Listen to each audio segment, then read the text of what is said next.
The way we lead impacts the way people live. This world needs truly human leadership.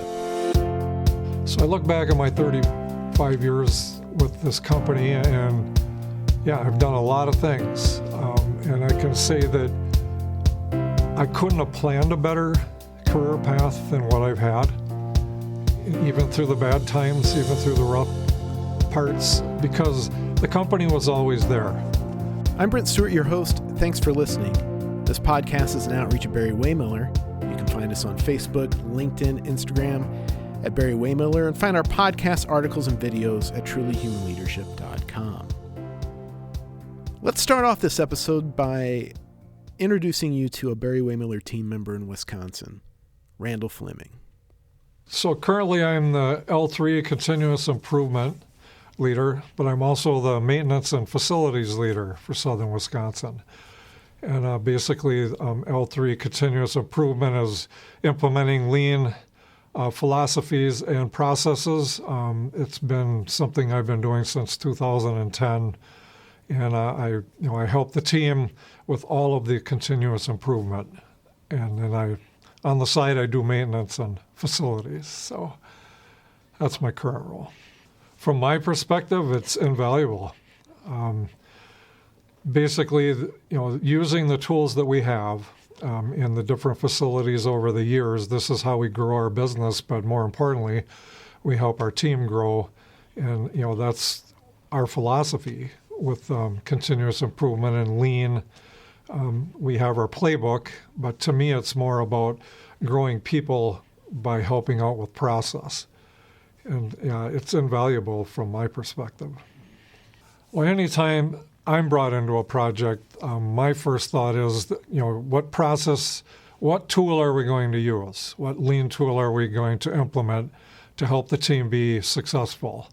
And then I'll work with a core group, and we'll put together a plan. And then we'll start bringing more team members in and getting them involved. But anytime I'm approached to work on a project, I immediately think, what's the best tool for this situation? And what I mean by tool is lean tool. Often when our CEO Bob Chapman is out talking about our journey of truly human leadership, building a company that values our people alongside purpose and performance, he's asked, what about the people who don't get it? What about the people who don't care or who actively work against what we're trying to do for whatever reason? And Bob will often say that we focus on the positives, not the negatives. But he'll also say, what would you do if that were a member of your family? How would you treat them? Now, Randall's been an important part of our continuous improvement journey at Barry-Wehmiller, or as we've called it in the past, L3. But I want to go back a few years to Randall's beginnings with us at Barry-Wehmiller, to the year 2000, when we acquired a company called Marquip in Phillips, Wisconsin, which is now part of our BW Papersystems company that makes machines that produce cardboard boxes, among other paper-based products. And I'll let Randall take it from here. I began with Marquip in 1988, spring of 88. I was looking for a job, and Marquip was in the first big hiring that they had done in a few decades, and I happened to be in one of the huge hirings that occurred, and I got an entry-level position. I was a material handler when I first got in there, so it was just luck of the draw. I was there at the right time. What was it like when I started at Marquip? It was the quintessential manufacturing. It was exactly what you would expect in 1988. It was, and I use these terms often when I describe how manufacturing used to be. It was command and control. You did your job and you kept your mouth shut. And if you were good at it, they usually kept you around. And that was the environment that I kind of fit into anyway, but that was that time. I was probably not the best person, probably not the person you'd want to be around very often. I was once described by an individual as, the guy you don't want to meet in a dark alley. He doesn't want to meet me. It's hard for me kind of to remember that, but Yeah, I wasn't a very nice person at all. So when Barry-Wehmiller acquired us, obviously it was kind of a relief because we were one day from being shut down, and we were purchased on the steps of the Capitol by Barry-Wehmiller, thankfully. But what they were bringing to the table as far as a new way of doing things, I definitely didn't fit into that equation very well. I didn't like what was happening. From that standpoint, I thought it'd just be the way it was. Go back to work, do your job. And they had a different philosophy. And I wasn't on board. I like to be left alone. I like to just do my job. I don't like anyone talking to me. Now, this is the old me, remember. And so anything that they wanted to do as far as continuous improvement or people improvement or anything to that nature was, to me, was unneeded, and I didn't want to do it. I just wanted to do my job and go home, because to me it was just a paycheck. So what first helped me try to understand what Barry-Wehmiller was bringing was there was some individuals that were brought in full-time. Our new L3 leader, Ken Coppins. We had a couple other team members. One of them was Maureen Schlosky. There was just a few individuals I had never seen around before who didn't know me. As we dig deeper into Randall's story, I want to introduce Ken Coppins and Maureen Schlosky. Ken is now a professor in our internal Barry-Wehmiller University, and Maureen is now retired from our organization, though she was a professor in Barry-Wehmiller University. But Ken and then Maureen will talk about how they met Randall, their experiences with him, and Randall will add his thoughts along the way as well, to tell you how Randall went from the person he was to the person he is today. Okay, so it was around 2006 into 2007. I had been asked to take a temporary role up in Phillips as their L3 team leader. They had been on the L3 journey, but had gotten a little off track. So they asked if I would come aboard as their L3 team leader, pretty much on a temporary basis. It was a pre-agreed a year to a year and a half to 2 years role. And then I would go back to PCMC at the time, because that's where I had been working. So I went up there, and like immediately you could tell there was some resistance within the organization to kind of anything L3. In talking with the team members that I had, because I was given 3 team members who had been on the previous L3 team. So talking with them, they had told me what the situation was, that there definitely was resistance culturally, and there was reluctance to have Kaizen events or continuous improvement events based on previous experience that people had had with events. So as I started getting to meet people, I discovered it wasn't so much the events that were the problem.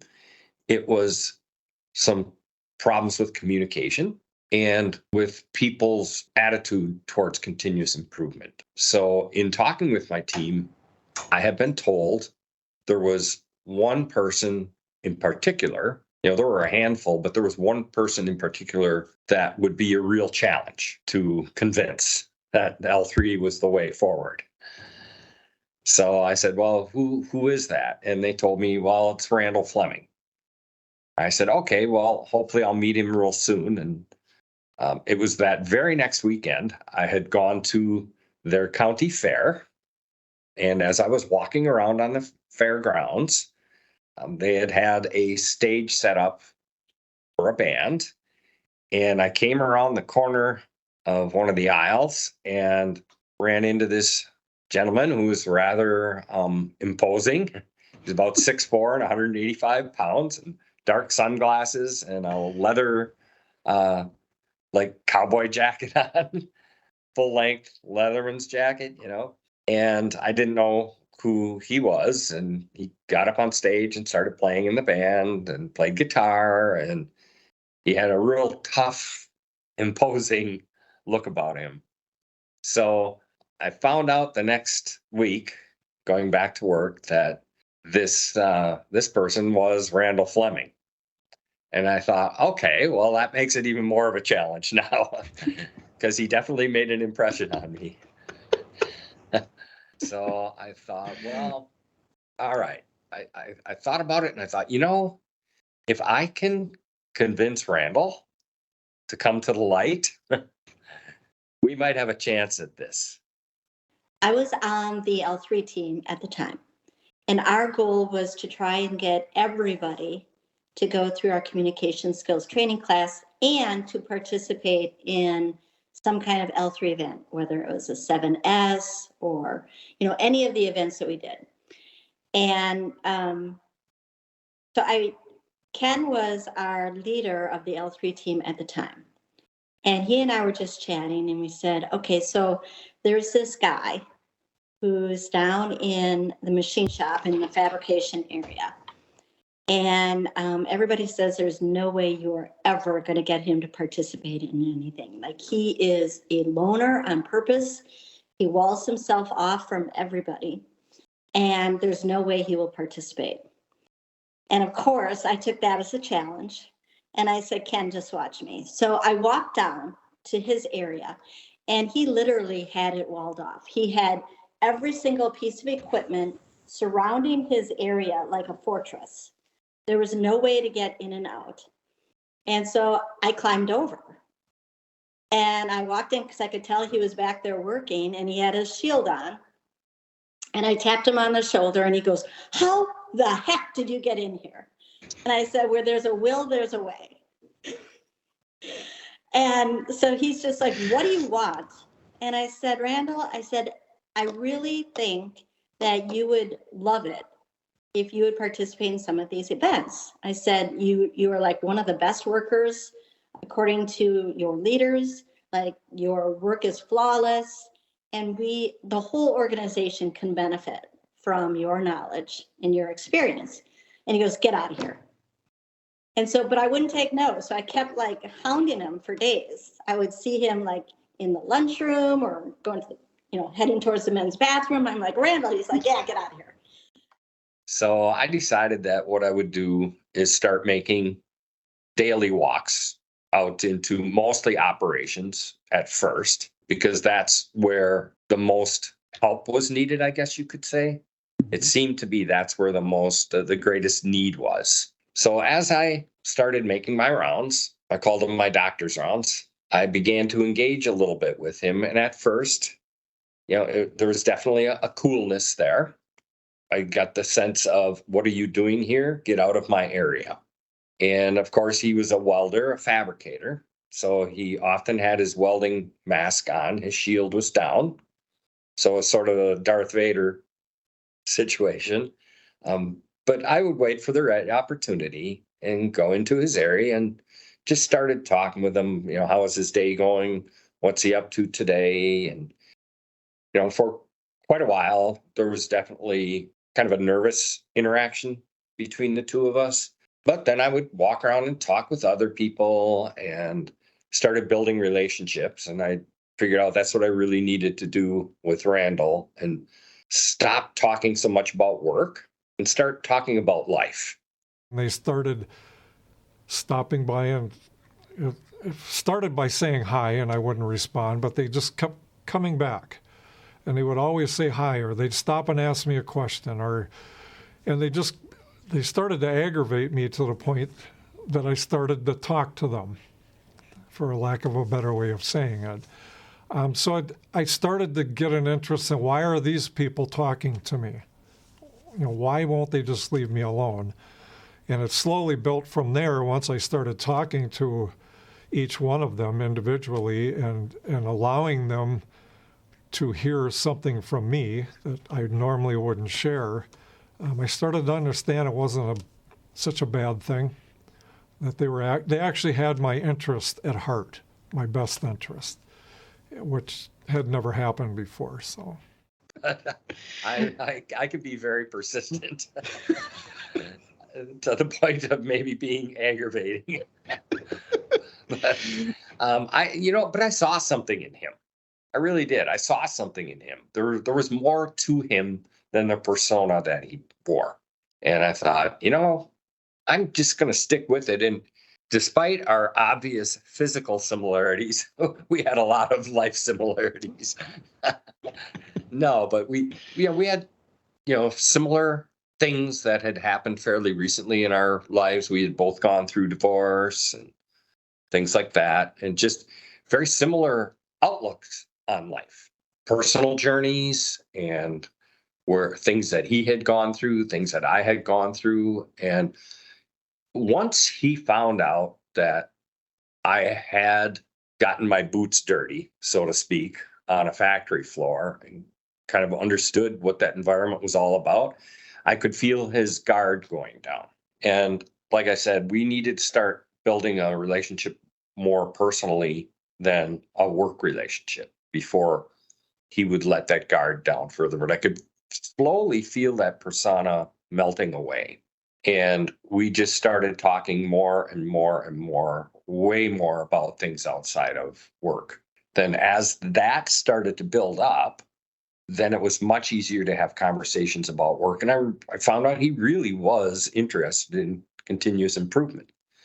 He saw how things were, and I heard about his aggravations and frustrations, and we would just talk about those. And I listened a lot.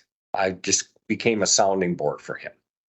It set me on a whole new course in my life. And it took a few years when I decided that I didn't want to be the person I described to you earlier. I didn't think I wanted to live the rest of my life that way.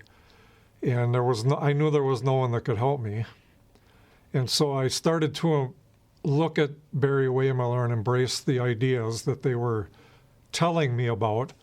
But also on a personal level, I knew that I couldn't do any good the way I was. And so I started a personal journey of change on my own, just trying to become a different person. I don't want to say a better person, just I wanted to be someone that wasn't looked at as to be avoided. I wanted to start trying to help. We got him to sign up for a communication skills training class. And when he got in the class, he pretty much said, I don't believe in any of this stuff. I know that if you don't do it, it's going to be a black mark on my record. And so I'm just here just to get it over with. I'm like, okay. And David Vandermolen was teaching at the time. And so we had some conversations. David especially would take the opportunity at breaks to kind of go back and check in and see how he was doing. And so then I would kind of go in as often as I could too, and just check the pulse, see how he was doing. And we both could see kind of like the facade kind of breaking, right? Like he was starting to come around, he was starting to open up, and he was starting to share. And he acknowledged that a lot of why he was kind of closed off from the world was because of his past experiences, just like all of us, right? We all have stuff in our past that has had a tremendous impact on us, whether it's negative or positive. We let him be. But you could tell over those 3 days, he was really, really coming around. Well, then we got him into I don't remember if it was a 5S or 7S at the time, some kind of event down in the L3 area. And I was like heading up that event. And so that was like phase 2 of kind of chinking away at the armor of Randall. And I think it just kind of kept growing over time, because he realized that his life really wasn't fulfilled by shutting off from everybody, that he really did have a lot to offer, that a lot of people wanted to listen to him. A lot of people wanted to learn and grow from what he had to share. And you could just tell that like he was just opening up, and he was like blossoming. And it wasn't long when he joined the L3 team and worked with the L3 team, because he not only realized the benefit of sharing knowledge, of helping other people grow, and really like that's the impetus of his story. So those classes to me professionally have introduced me once again to people I would have never met globally. We used to come together as groups that were selected from all over Barry-Wehmiller, and you'd meet all of these amazing individuals and form lifelong relationships, basically. I'm still in contact with most of my old classmates from many of the classes. And so on a professional level, it meant everything. I mean, I learned so much just from the people around me, let alone the professors in the classes. Personally, I mean, it's huge growth for me personally, because the more I learned, the more I was able to share with others, help them grow. And, personally for me, like I said, I wanted to help. I had made up my mind I wanted to help, and I've been given that opportunity. And so personally, it's gratifying, fulfilling, any number of words you can pick, just to be able to help someone. He brought a lot of things from his previous life experiences. He brought that up quite often. And like I said, I just became a sounding board. And I think in some ways there were a lot of times he just wanted to be heard, because he knew, he was well aware that he was seen for his exterior shell. But I don't know if he, for quite a while, that he had felt seen as a whole person. So with any new process, what began to pique my interest was Barry-Wehmiller said, we're here to help. We're here to help. We want to help you change things. We want to make it better. Well, you hear that your whole career and nothing ever changes, but I could see things around me happening in other departments. Okay, it was subtle at first, but as I saw other departments improving and their team members being happier, no, you have to remember where I worked was, we were the redheaded stepchildren. We were the rough guys. Fab was the rough area to be in, and it's hard to make that a better place to work. It's a rough environment. But I started to think, well, why can't we do that here? But no one was going to do it in our area, partly because none of us wanted to do any of the good things that we were being asked to do. And that started to pique my interest. It's like, I want my area, selfishly at first, to be better. But then I realized it wasn't just about that. And this was over the course of conversations with different individuals like Ken and Maureen, and them constantly reassuring that we can do this. And so it was just seeing it happen in front of me, and then finally wanting to be a part of it. When I finally started to open up, they were more than willing to listen. In fact, I can remember Maureen especially was almost ecstatic that I was, willing to talk and share things with her, because, in the environment that I was in, it was, a bunch of rough guys, and, Maureen's a nice woman, and it was just an interesting scenario that she had walked into. And to me that was special, and it made a difference. So for me, that was the biggest challenge in the world is let's get this guy to open up. I don't take no for an answer very easily. And I think it was just, I could see something in him as well. Not only had we heard from other people that he would let in, that, he puts up this facade or this armor around him, but that's not the true Randall. And so once you got him to start talking about his family, who he said he had not seen in years, but that he really kind of missed them. And then the stories over the years was he was back with his kids, and you could just see him. And it was like, you could see his heart growing. And you could just feel the enthusiasm growing. And for me, that was really what I had hoped would happen. You never know. But you don't give up on anybody. I mean, that's what Bob taught us, right? And then we began to talk about, what does the future look like? And I explained to him that, in in a while, I would be going back to a role with PCMC. And we talked about what he would like to do next. He liked what he was doing, but he had frustrations and was also considering what he wanted to do next in life. He had some various opportunities, but he wasn't able to ever convince me that those were things that he really wanted to do. So I just continued to work with him and encourage him that he was capable of much more than welding and fabricating large frames. He could work with people. He had a lot to offer. He had a lot of ability to coach people, and he was an influencer within that organization, particularly in manufacturing. If Randall said something, it was important. So the more he started talking about continuous improvement, it helped other people make that journey. So he became my ally. He stopped being my kryptonite. So it wasn't, I was still working in fab, and I was in my personal change and becoming what I wanted to be as a person, and I wasn't able to help. And I was losing interest in what was going on around me. And so I was looking for a job elsewhere. And I had actually got a job offer.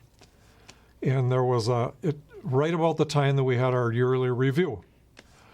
And I had a foreman who was brand new. He had been my foreman for 3 days. And he had to give me my review. And I told him, you don't have to do that. I'm giving you my 2-week notice. And Jay Dietz at the time was our production leader. Well, he must have caught wind of something, because he had told my foreman, I know Randall's going to want to talk to me. So after you do his review, let me know. Well, Jay came down, and I told Jay, I said, I can't do this anymore. I'm leaving, because I want to help, and I can't help. I'm stuck. I'm a welder, and they're not going to let me do anything. And he literally looked at me and said, I'm going to give you 3 senior leaders. I want you to talk to each one of them, and maybe we can find you something else to do. Which was a shock to me, because having been a fabricator for 20 years, I figured they were never going to let me do anything else. And during those 3 conversations, I met Shane Roberts, who was the L3 leader. I applied for the position and luckily was chosen. It was difficult for him at first, because at that time, we were not the casual attire environment that we have today. It was business casual. And because he was no longer a manufacturing team member, he was part of the office, if you will. Because he had jumped over the wall, he was expected to wear like khakis and a polo or whatever. And he actually had taken on, I don't know if he told you this, but people used to call him Captain Khaki. So it was difficult at first, I think. It was such a departure.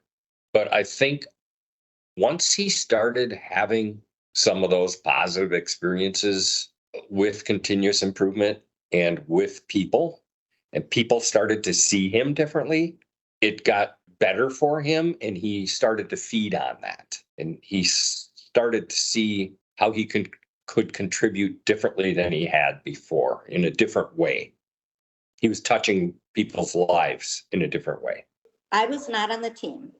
I had left the team at that point, but he was absolutely thrilled that he was recruited and asked to join. Like, that was a turning point for him too, I think.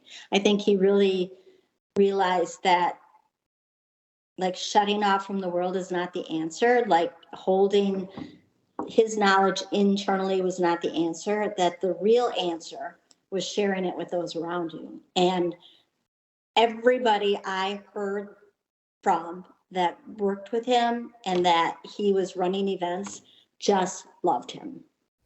So I actually started liking doing lean from the moment that I was chosen to be on the lean team, because it was something I never thought possible. I mean, I knew there was a L3 team there, but I never thought I would ever be a part of that. I just thought I might be able to contribute in a small way. But yeah, from the minute I was selected and was around the L3 team and started learning about it, yeah, I was 110% on board. So how Lean changed my work life was it first of all introduced me to a whole host of people I had never met. In 20 plus years of working in a company, and you haven't met people who were there just as long, because it was us and them. But more so, along with my personal journey, it changed the dynamic of who not only I was, but who people saw me as. And what I mean by that is my old team had some reservations about what I was doing. You know, they were all for me helping out, but they couldn't understand why I was leaving Fab, going into Lean, and it was a struggle for a while. But I just made up my mind that I'm going to help whether they want me to or not, and it did. It helped me to keep going back, and it did get better. You know, I was able, and believe it or not, when I was brought on I was in a position now where I could do that. Randall Fleming's story is a testament to the power of leadership, to the power of meaningful work. Not the command and control philosophy of management that Randall described earlier, but a workplace rooted in empathy, with everyone working toward a shared purpose. We say at the beginning of this podcast that the way we lead impacts the way people live. In Randall's case, it made a life-changing difference. So when I reflect on my journey, there's a lot of joy that I can glean from all of it. I mean, I look back at even prior to my change personally, I was given a lot of opportunities, or I took a lot of opportunities as they were presented to me. And so it gives me a sense of fulfillment and a sense of pride, because I was taught, when you're given an opportunity, take it and make the most of it.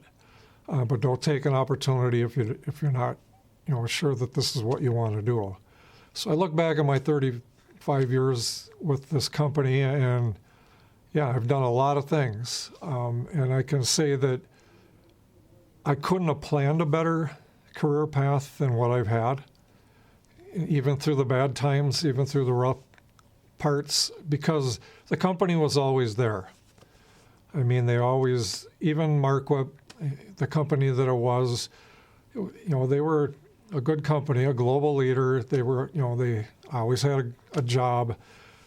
But I would have to say that I look back at it and kind of find it hard to believe that I've been through that.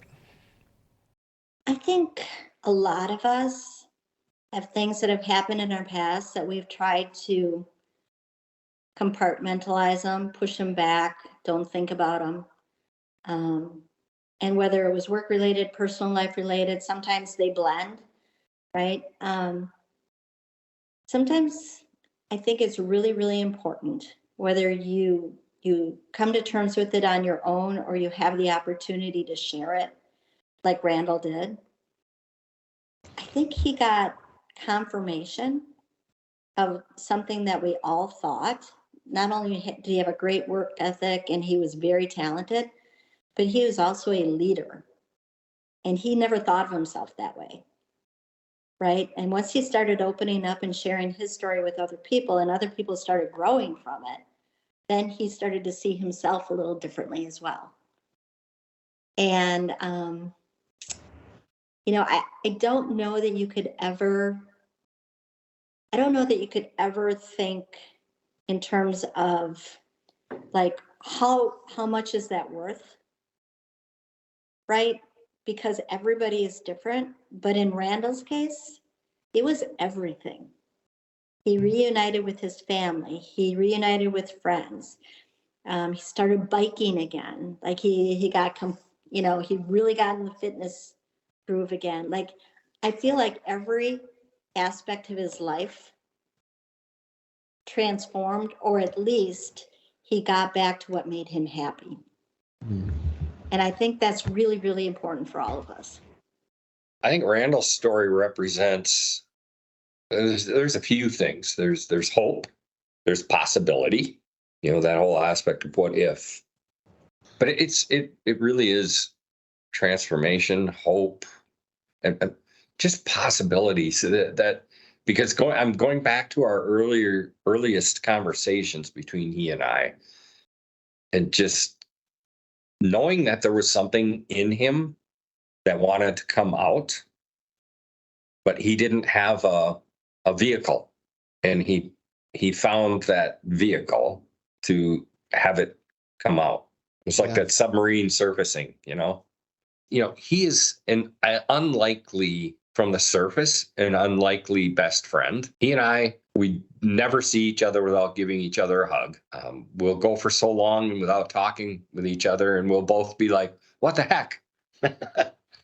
So there's a real, true, deep friendship there that developed out of someone who I would have never said, we're going to be best friends someday. And who other people, knowing the two of us, would have said, yeah, those two are never going to, Randall's going to twist him up like a pretzel. Like I said, he was a big influence in that organization, outside of manufacturing even. People knew who Randall Fleming was. And I think what happened was people sort of started to observe that transformation, if you will, and say, well, if he can do it, I can do it. Or maybe it's not so bad. The most important thing I learned is just have an open mind. And don't judge people. You meet them where they're at. You don't try and push them to where you want them to be. And they'll get there on their own. But everybody needs some people need like just the basic corporate speak, and they're fine, and they checked it off their box and they leave. It's the people that push back the most, I think, that gain the most from everything that we're offering. I remember we were doing a class down at American Airlines in Dallas. And we were talking a little bit about the Barry-Wehmiller story, but I also added some personal flavor to it as far as like my life and things that I'd gone through. And a woman came up to me on break and she said, oh my gosh, thank you so much for sharing that. She said, down here, we like keep our corporate life separate and our personal life separate. And she said, but you can't compartmentalize life. Life is life, right? And so sometimes something happened at home that brings you in a really bad mood when you get to work, and you got to turn it around, and you just can't. And you shouldn't like just shut it off, because you can't, right? So you're a human being. You're not AI, right? You're not like something that can just be at work. You're a human being. And she just really thanked me for sharing a personal story in a corporate training, because she said, we don't do that here. So what do I hope people take from my story when they hear it? That it's possible. And what I mean by that is, look at the situation you're in. If you feel that there's no way out, there is a possibility if you ask. And what I mean by that is, I didn't so much ask for the opportunity. I was given opportunities by Barry-Wehmiller. But if you ask for something and you really want it, you can do it. And there's personally, that journey is one that I don't really even know how to describe anymore. But if you want to change, you can. It's up to you, but you really have to want to change. So do you have Randall Flemings in your organization? Do you have stories like that of people who just were not interested in what was happening, what you were trying to do? You have people that just did not want to talk to anybody else, did not want to be a part of anything. But do you also have the stories of people like Randall who chose a different path and chose to be part of something bigger than themselves? We're fortunate to have a lot of stories like that here at Barry-Wehmiller. And you can find them if you connect with us on Facebook, LinkedIn, or Instagram. And on our website, where we've got more podcasts, articles, and videos at trulyhumanleadership.com. It was an honor to share Randall's story, and thank you for listening. I'm Brent Stewart.